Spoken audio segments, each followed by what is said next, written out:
Hello everyone, स्वागत है आपका अपने चैनल में प्रेप विद तुषार में। तो जैसे कि आपको पता है, आपकी 3 क्लास ऑलरेडी हो चुकी है और ये आपकी 4th नंबर की क्लास है। जिसने भी अभी तक वो तीनों क्लास नहीं देखी है, पहले आप उन तीनों क्लासों को देखिए क्योंकि बहुत ज़्यादा इंपॉर्टेंट है। ये जो अपनी क्लासेस आपको पता है एमटीएस के लिए चलाई गई है और मैं इस जो सीरीज़ है एसएससी एमटीएस 2026 के नाम से है, इसकी मैं प्लेलिस्ट आज बनवा दूंगा। आपका एग्ज़ाम जैसे कि आपको पता है 4 फेब से है। अब आपके पास ज़्यादा दिन नहीं बचे हैं, अब आर या पार की लड़ाई की बात आ चुकी है। ठीक है, रिवीजन के लिए बहुत इंपॉर्टेंट है, बहुत ज़्यादा। मैं एग्ज़ाम ओरिएंटेड सारे क्वेश्चंस लेकर आया हूँ। प्रीवियस ईयर हैं सारे एसएससी एमटीएस के और बहुत ही रिपीटेड है। किसी भी एग्ज़ाम में ये क्वेश्चंस आते ही आते हैं। ठीक है, तो बढ़ते अपनी आज की वीडियो की तरफ। सबसे पहले तो लर्न फ्रॉम यस्टरडे, अपने पास्ट से ज़रूर कुछ सीखिए। ये आपके लिए थोड़ी सी मोटिवेशनल लाइन थी। पहला जो क्वेश्चन है, पहले क्वेश्चन की तरफ बढ़ते हैं। पहला क्वेश्चन है, भारतीय संविधान का कौन सा भाग मौलिक अधिकारों से संबंधित है? आपके 4 ऑप्शन है, ए भाग 2, बी भाग 3, सी भाग 4, डी भाग 5। जो इसका राइट आंसर है वो हो जाएगा आपका ऑप्शन नंबर बी भाग 3। जो भाग 3 है ये आपका मौलिक अधिकारों से रिलेटेड है। आपको पता है अपन ऑप्शन पे जरूर बात करेंगे। जो भाग 2 है वो किससे रिलेटेड है? वो आपको बताता है नागरिकता के बारे में। नागरिकता, ठीक है। भाग 2 नागरिकता। भाग 4 क्या है? भाग 4 है आपका डीपीएसपी। डीपीएसपी। भाग 5 हमें क्या बताता है? भाग 5 से आप इतना याद रख लीजिए, ये हमें केंद्र सरकार के बारे में, केंद्र सरकार से रिलेटेड है भाग 5। अब बात आती है डीपीएसपी कौन से देश से लिया गया है? तो ये जो लिया गया है ये आपका आयरलैंड से लिया गया है। ठीक है, आयरलैंड से आपका डीपीएसपी लिया गया है। मौलिक अधिकार कहाँ से लिए गए हैं? मौलिक अधिकार आपके यूएस से लिए गए हैं। ठीक है, यूएसए। ठीक है, यूएसए से आपके मौलिक अधिकार लिए गए हैं। तो क्वेश्चन जैसे कि आपको पता है एक क्वेश्चन था, कम से कम मैंने 4 से 5 क्वेश्चन इसमें ख़त्म कर दिए। तो अपने पढ़ाने का तरीका भाई यही है। तो अगर वीडियो अच्छी लगे तो ज़रूर लाइक करना और आगे आगे आप वीडियो देख लीजिए, आपको बहुत मज़ा आने वाला है। जो दूसरे नंबर का क्वेश्चन है वो है, भारत के राष्ट्रपति को शपथ कौन दिलाता है? आपके 4 ऑप्शन है, ए प्रधानमंत्री, बी लोकसभा अध्यक्ष, सी मुख्य न्यायाधीश और डी उपराष्ट्रपति। जो इसका राइट आंसर है वो हो जाएगा आपका ऑप्शन नंबर सी, मुख्य न्यायाधीश। भारत के राष्ट्रपति को जो शपथ दिलाएंगे वो मुख्य न्यायाधीश दिलाएंगे। अब आप मुझे एक बात बताइए, उपराष्ट्रपति अपना त्याग पत्र किसको देगा?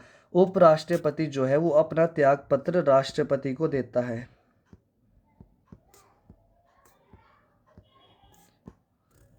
राष्ट्रपति को देता है। अगर राष्ट्रपति को त्यागपत्र देना हो तो किसको देगा? वो उपराष्ट्रपति को देगा। तो ये कह लीजिए, उपराष्ट्रपति राष्ट्रपति को अपना त्यागपत्र देता है और राष्ट्रपति उपराष्ट्रपति को अपना त्यागपत्र देता है। तो आप ये बात याद रख सकते हैं। बढ़ते अगले क्वेश्चन की तरफ, जो कि है, कर्क रेखा भारत के कितने राज्यों से गुजरती है? बहुत इंपॉर्टेंट, मार्क करिए आप इसे। बहुत बार रिपीट हो चुका है, पता नहीं कितनी बार ये क्वेश्चन आ चुका है अलग अलग एग्जाम में एसएससी के। आपके 4 ऑप्शन है, ए 6, बी 7, सी 8 और डी 9। जो इसका राइट आंसर है वो हो जाएगा आपका ऑप्शन नंबर सी 8। कर्क रेखा जो है वो 8 राज्यों से गुजरती है और कर्क रेखा को काटने वाली एकमात्र नदी कौन सी है? माही नदी। ठीक है, माही नदी। माही नदी एकमात्र नदी है जो कर्क रेखा को 2 बार काटती है। आपको ये बात याद रखनी है। बढ़ते अपने 4th नंबर के क्वेश्चन की तरफ, जो है, भारत का सबसे लंबा राष्ट्रीय राजमार्ग कौन सा है? अच्छा क्वेश्चन है, थोड़ा सा टफ पड़ेगा कुछ बच्चों को, बाकी आप देखिए। ए NH7, बी NH44, सी NH48, डी NH27। जो इसका राइट आंसर है वो हो जाएगा आपका ऑप्शन नंबर बी। NH44 जो है वो भारत का सबसे लंबा राष्ट्रीय राजमार्ग है। ये कहाँ से शुरू होता है? ये होता है आपका जम्मू से शुरू। ठीक है, जम्मू से शुरू होता है। जम्मू से शुरू होकर ये आपका आएगा कन्याकुमारी तक। कन्याकुमारी। ठीक है, कन्याकुमारी, जम्मू से शुरू होकर कन्याकुमारी सबसे बड़ा है। अगर मैं बात करूँ NH27 की, NH27 क्या है, मैं नया पेज ले लेता हूँ, 1 मिनट। NH27 क्या है, 1 मिनट। NH जो 27 है, इसको ईस्ट वेस्ट कॉरिडोर के नाम से भी जाना जाता है। ईस्ट वेस्ट कॉरिडोर क्यों कहा जाता है ईस्ट वेस्ट कॉरिडोर? क्योंकि ये जो ईस्ट का पोरबंदर है,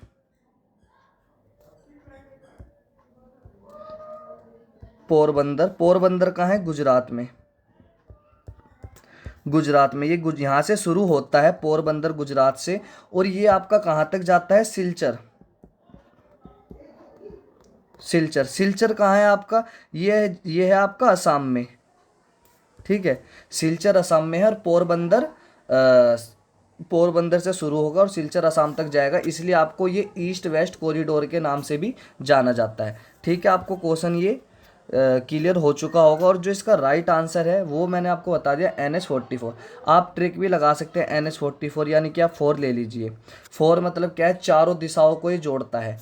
4 से आप कह सकते हैं ईस्ट वेस्ट नॉर्थ साउथ, तो आप मान लीजिए जम्मू से कन्याकुमारी सबसे बड़ा यही है, पूरे भारत को जोड़ रहा है, चारों दिशाओं को।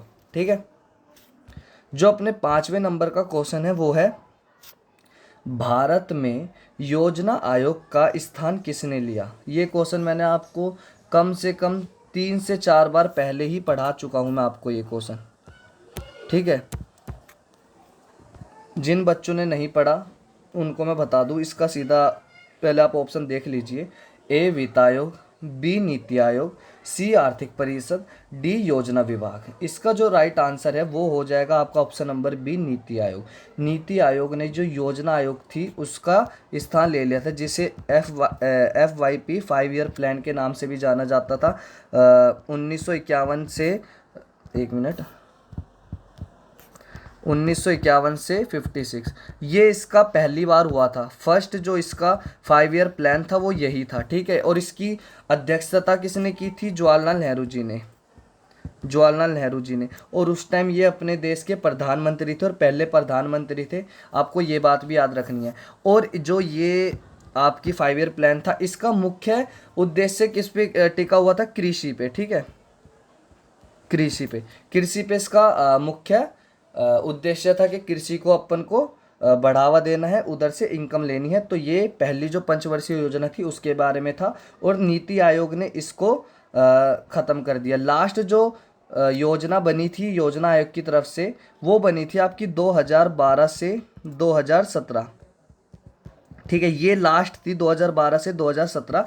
2014 में ही नीति आयोग लाया गया, 2015 में इसका गठन हो गया। फिर भी कहा गया कि जो लास्ट 5 ईयर प्लान चल रहा है उसको कंप्लीट होने देते हैं 5 साल, बट ये जा चुका था, पहले ही नीति आयोग आ चुका था, आप ये बात याद रखना। जो 6ठे नंबर का क्वेश्चन है वो है, RBI की स्थापना किस वर्ष हुई? आपके 4 ऑप्शंस है, A 1935, B 1947, C 1950, D 1956। जो इसका राइट आंसर है वो है ऑप्शन नंबर A 1935। RBI की जो स्थापना हुई थी वो 1935 में हुई थी। इसका मुख्यालय कहाँ है?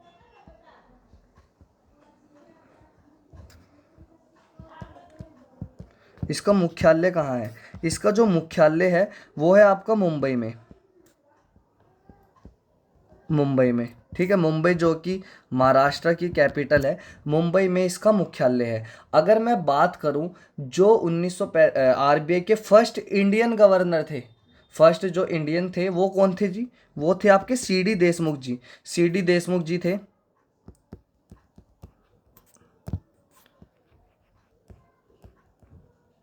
देख लेना आप, थोड़ा सा एरिया का शॉर्टेज है। CD देशमुख जी, वैसे पूछता नहीं है, मैं एक चीज़ लिखवा देता हूँ आपको। पहले तो मैं आपको लिखवा देता हूँ 1935, इधर से लिखवा देता हूँ अच्छी तरीके से, 1935। ठीक है, मुंबई इसका हेडक्वार्टर, मुंबई हेडक्वार्टर जो कि महाराष्ट्र में है। इसके जो फर्स्ट वो थे अध्यक्ष, आप कह सकते हैं CD देशमुख जी थे।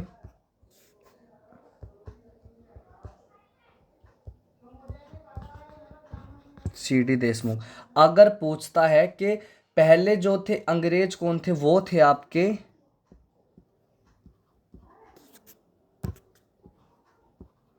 ऑप्शन स्मिथ, ठीक है, ये आपके पहले गवर्नर थे। अगर इंडियन पूछता है तो आप सीडी देशमुख राइट आंसर मारकर आ जाना। इसको नहीं पूछता है, अगर पूछ लिया बाय चांस किस्मत खराब रही तो भी आपके पास ऑप्शन होना चाहिए, इसलिए मैंने आपको ये बता दिया।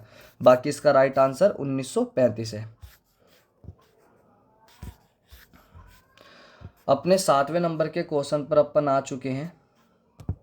7वें नंबर का क्वेश्चन है, मानव शरीर में इंसुलिन हार्मोन किस ग्रंथि से स्रावित होता है? आपके 4 ऑप्शन है, ए यकृत, बी थायराइड, सी अग्नाशय, डी पिट्यूटरी। ठीक है, जो इसका राइट आंसर हो जाएगा वो हो जाएगा आपका ऑप्शन नंबर सी अग्नाशय। ठीक है, मानव शरीर में इंसुलिन हार्मोन इसी ग्रंथि से होता है। इंसुलिन क्या आप किससे रिलेट कर पा रहे हैं? इंसुलिन आपने सुना होगा, जो कि शुगर पेशेंट होते हैं, जो शुगर पेशेंट होते हैं उनको इंसुलिन के टीके लगाए जाते हैं। तो इंसुलिन जो है वो शुगर के लिए आप रिलेट कर सकते हैं इंसुलिन। ठीक है, कहीं भी अगर मान लो आपको क्वेश्चन में दिक्कत है, इंसुलिन दिख जाए और ऑप्शन में शुगर दिख जाए तो आप आंसर लगाकर आ जाना, इंसुलिन शुगर से रिलेटेड आप कह सकते हैं। जो अपना 8वें नंबर का क्वेश्चन है वो है, विटामिन डी की कमी से कौन सा रोग होता है? आपके 4 ऑप्शन है, ए स्कर्वी, बी रतौंधी, सी बेरीबेरी, डी रिकेटस। जो इसका राइट आंसर है वो हो जाएगा आपको option number D rickets. Vitamin D की कमी से जो होता है वो रिकेटस होता है। आज के मैं आपको एक पहला होमवर्क दे देता हूँ, जो स्कर्वी है ये किस विटामिन के ना मिलने से होता है। ठीक है, ये आपका आज होमवर्क नंबर फर्स्ट है, आपको कमेंट में जरूर से जरूर आंसर करना है। बढ़ते अपने 90वें नंबर के क्वेश्चन की तरफ से। इस क्वेश्चन का अच्छी तरह पोस्टमार्टम मैं करूंगा क्योंकि बहुत ही इंपॉर्टेंट क्वेश्चन है। पेन का कलर बदल लेता हूँ मैं, 1 मिनट, थोड़ा सा रेड गाढ़ा पड़ जा रहा है। आपका 90वें नंबर का क्वेश्चन जो है, 1857 की क्रांति का नेतृत्व दिल्ली में किसने किया? आपके 4 ऑप्शन है, ए नाना साहब, बी रानी लक्ष्मीबाई, सी बहादुर शाह जफर, डी तात्या टोपे। जो इसका राइट आंसर है वो हो जाएगा आपको option number C Bahadur Shah Zafar. Bahadur Shah Zafar जो थे ये मुगल के आखिरी बादशाह थे, ये भी आपको ये बात याद रखनी है। मैं आपको बता दूं, जो नाना साहब थे, नाना साहब ने कहाँ से क्रांति की शुरुआत की थी, कहाँ से कमान संभाली थी? जो नाना साहब थे इन्होंने कानपुर से, ठीक है,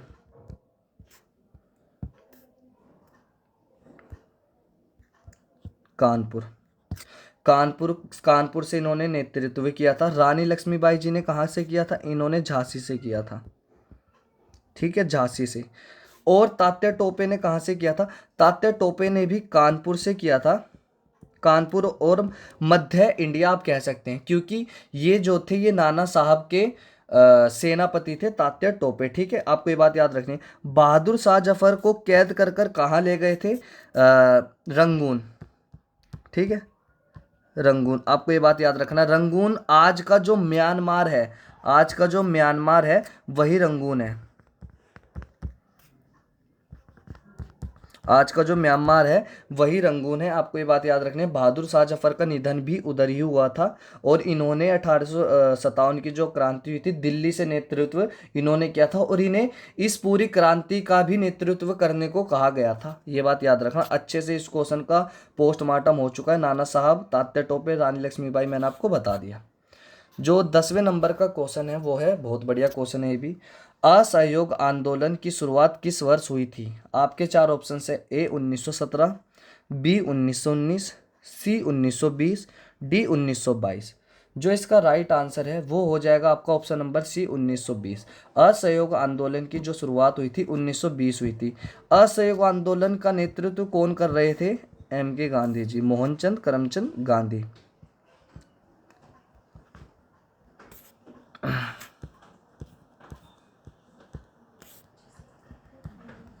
एम के गांधी जी ने असहयोग आंदोलन का नेतृत्व किया था। ये जो आंदोलन था ये क्यों चलाया गया था? ये जो 1919 में कांड हुआ था एक, जो कि आपका पंजाब में हुआ था।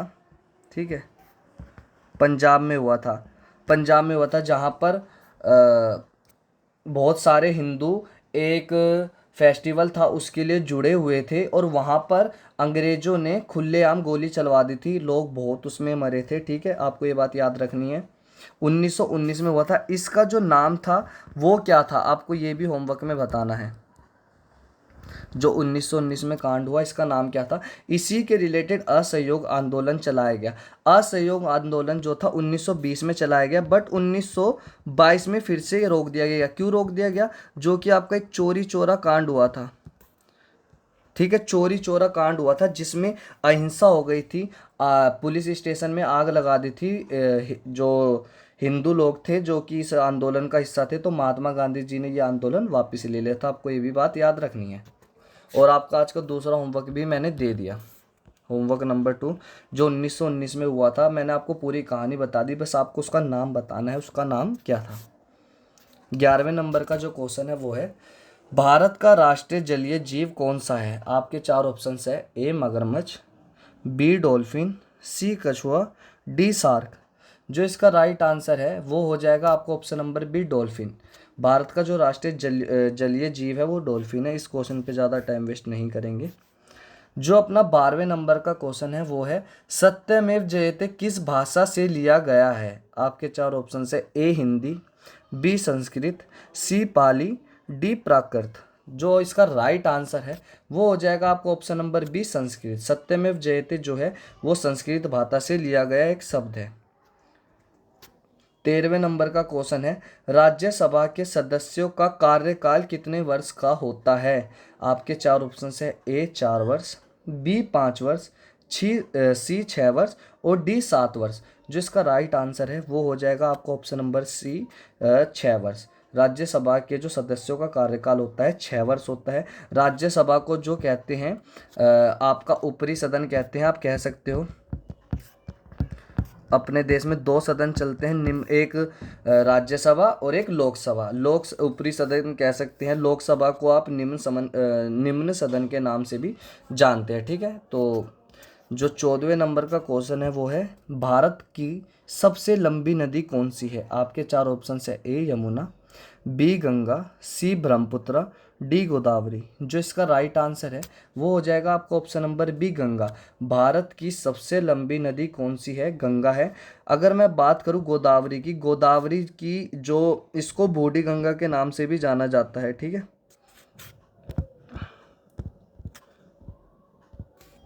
बूढ़ी गंगा के नाम से भी जाना जाता है। और ये कहाँ पर है गोदावरी, गोदावरी जो है महाराष्ट्र में है। और जो गोदावरी के किनारे सिटी है वो कौन सी है, नासिक। नासिक सिटी जो है गोदावरी के किनारे बसी हुई है। यमुना का उद्गम स्थल क्या है, उत्तराखंड। ठीक है, यमुनोत्री ग्लेशियर, यमुनोत्री ग्लेशियर। और गंगा का कौन सा है, गंगोत्री ग्लेशियर।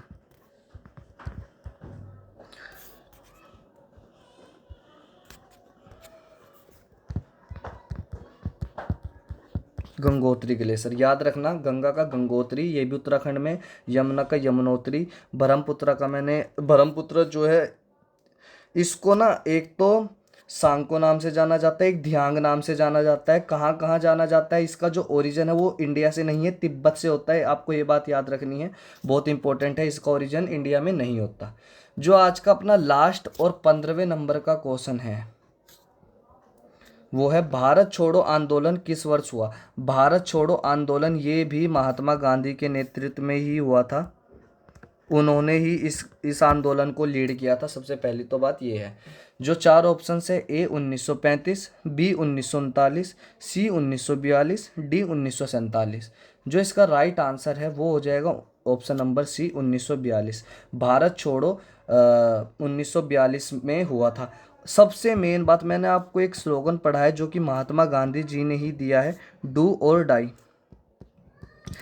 डू और डाई ये तो पूछ लेते हैं। अगर क्वेश्चन को टफ किया कि डू और डाई जो ये है स्लोगन, ये कौन से आंदोलन में दिया गया, तो ये आप बोलेंगे ये भारत छोड़ो आंदोलन में ही दिया गया था महात्मा गांधी जी के द्वारा।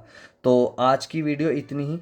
आप मेरे को बताइए वीडियो आपको कैसी लगी। बहुत ही मैंने अच्छे तरीके से सब चीज़ें एक्सप्लेन की है। आपको एक क्वेश्चन पे मैंने कम से कम भी 5-5 7-7 फैक्ट बताए हैं, ताकि आपको जो मैंने ये क्वेश्चन पढ़ाए हैं कम से कम आपके 40 से 50 फैक्ट मैंने करवा दिए, जो कि इम्पोर्टेंट है आपके एग्ज़ाम के लिए। बाकी थैंक्स फॉर वॉचिंग, और 5वीं क्लास के लिए वेट करना, ठीक है। लाइक ज़रूर करना, शेयर ज़रूर करना, सब्सक्राइब ज़रूर से भी ज़रूर करना। और एक चीज़ मुझे प्लीज़ बता देना कि मैं रेड से पढ़ाऊँ या फिर मैं यही जो पेन है इसी से पढ़ाऊँ। ये आप कौन सा, ये तोतिया कलर ग्रीन कह सकते हो आप इसे, क्योंकि मुझे तो शायद ग्रीन ही थोड़ा बेटर लगता है, लेकिन आप फिर भी एक बार बता देना। और जो मैंने 2 होमवर्क दिए हैं वो दोनों होमवर्क आप कमेंट में ज़रूर आंसर करना। और बाकी प्लेलिस्ट बनवा दी है सारी, आप सारी क्लासेस देख लेना जितनी भी हुई है। अभी तक 4 क्लास इसकी हो चुकी है। तो मिलते हैं नेक्स्ट वीडियो में। जय हिंद, जय भारत।